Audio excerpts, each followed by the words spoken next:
Hello, beautiful souls. Thank you so much for dropping by this channel. To anyone who's new to this channel is dedicated to helping people understand the difference between actual non-duality and neo or pseudo non-duality or fake non-duality called Neo-Advaita. To anyone who's new, if you'd like to know more about this, please check out my website, which is linked in the chat box and below. And a warm welcome back to any of my regular viewers. I'm going to give us a more scenic view. One moment.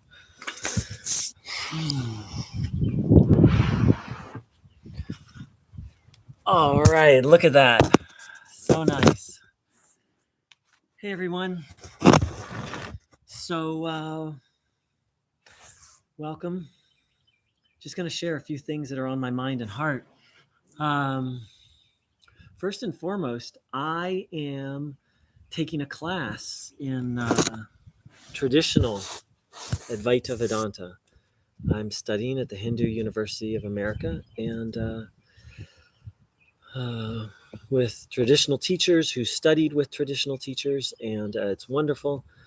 And it's very challenging for me on one level, because part of, and so one of the classes, I'm taking two classes. One of the classes I'm taking is in traditional Advaita, and I'm loving it. And it's very challenging because part of how I've recovered from Neo-Advaita is to, in essence, turn my back on even classical Advaita, classical, you could say, true non-duality. And as I've shared many times, I've taken up Vishishta Advaita, qualified non-duality. And this is like a full-on course in traditional non-duality. And so it reminds me of the 20 or so years that I was in Neo-Advaita. And on the one hand, it's very healing and helpful.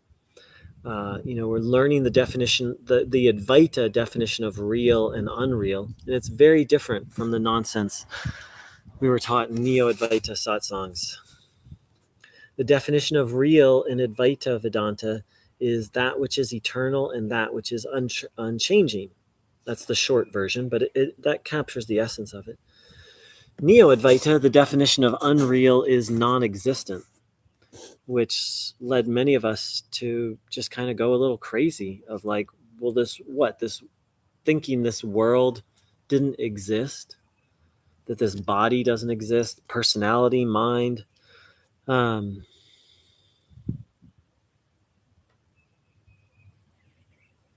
it's very different to say something is not eternal versus saying something is non-existence.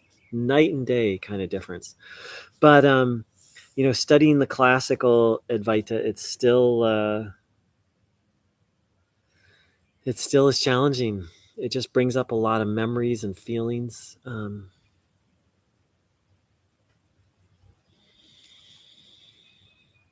So I didn't find my solution. So the question is how to recover from Neo-Advaita, right? That's what this, in essence, what this channel is all about. Because it's not as simple being like, Neo-Advaita is not true. I wish it were that simple. It might be that simple for someone who didn't really go deep into it. But if you go deep into it, that's not enough, because Neo-Advaita literally brainwashes and reprograms your mind. And so you have to go through it, in my view, what's necessary is a process of unbrainwashing. And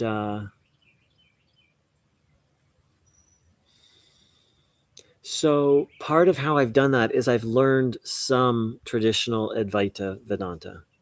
I've learned enough to be like, oh, Neo-Advaita is bullshit. Neo-Advaita is not non-duality. But if only it were that simple. My experience of recovering from Neo-Advaita is that it's like untangling yourself from a spider's web, and you can't.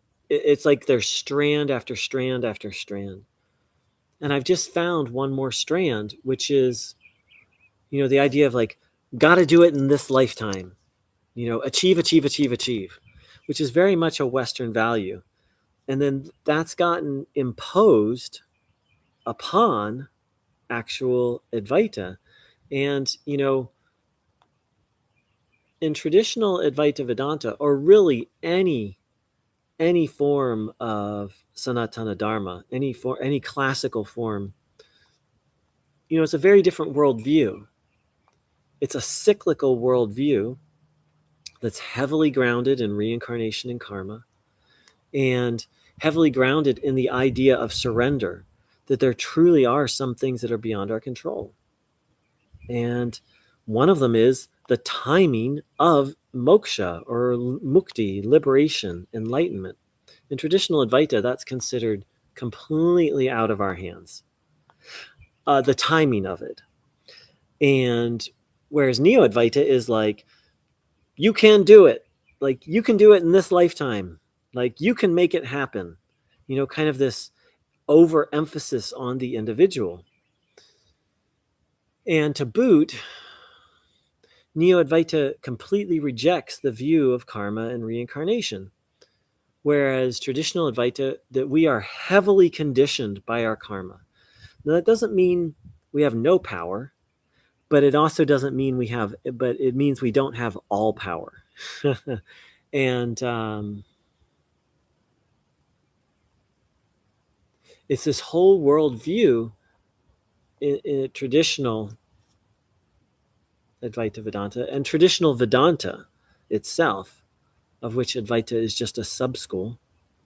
Traditional Vedanta is grounded in this very, you could say, almost long-term vision.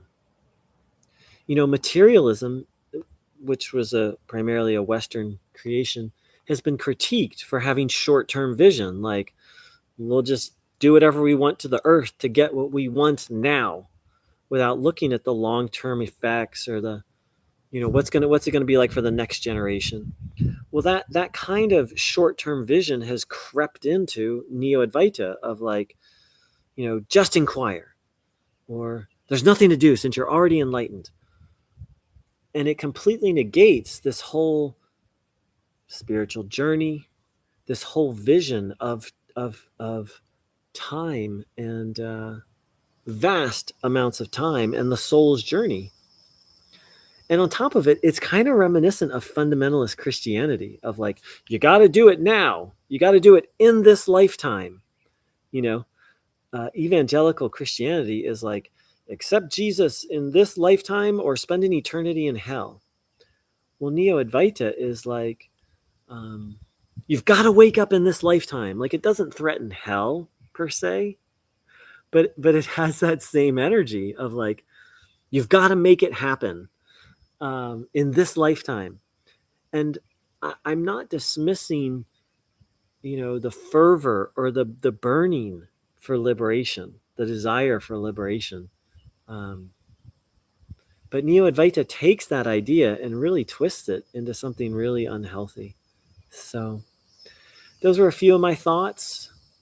If you have any comments or questions, feel free to type them in. I know we have a couple live viewers right now.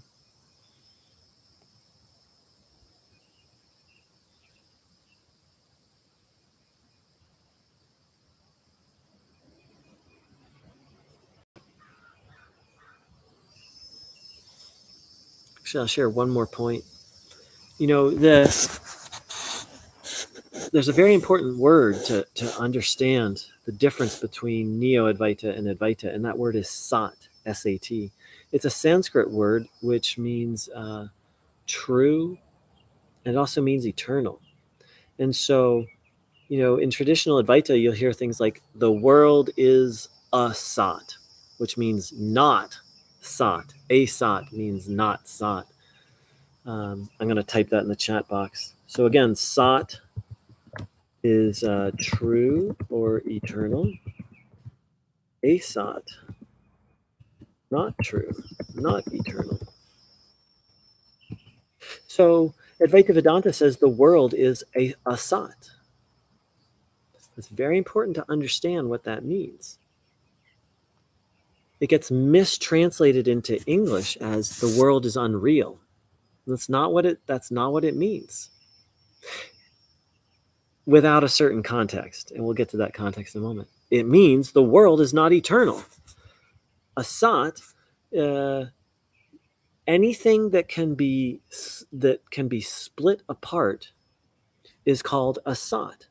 The shirt is made of all these different materials came together and made the shirt. So you can say, from an Advaita point of view, the shirt is asat. It's not eternal, and it's made of parts. These parts came together, and these parts will eventually come apart. Hence, the shirt will come apart. So anything that has parts is considered asat, not eternal. That doesn't mean it doesn't exist. It's a key difference, and it's a difference that Neo-Advaita is clueless about. And hence teaches a false doctrine that the world doesn't exist. The view of the world in traditional Advaita Vedanta is more like a stream that's constantly flowing. Like, here's the stream. Like, imagine a stream that's constantly flowing, and you take a snapshot of it, and that's how it is, a picture. That's how it is in the moment, and then that moment is gone. That creation, what we think of as creation, is in a constant state of flux. We just don't see it because it's not so apparent. And that's part of what Maya, illusion, is, not seeing the world as it is. There's a very big difference between saying it's not eternal and saying it's non-existent. So that's all I have to share today.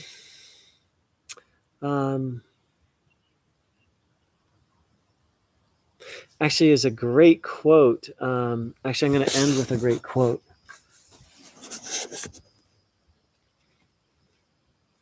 One moment while I find it.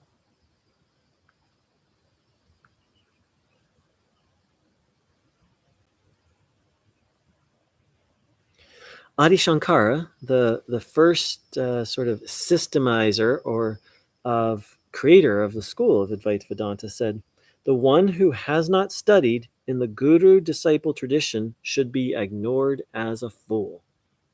So if you're listening to someone teach non-duality and they don't have a traditional guru, Papaji doesn't count, Ramana Maharshi doesn't count, because that's not studying with a guru. That's like just reading their works. And Papaji wasn't a guru. Then you're listening to a fool who's going to tell you foolish things and lead you down a dark path, as it did me, as it did many others. Thank you, beautiful souls. Have a great day.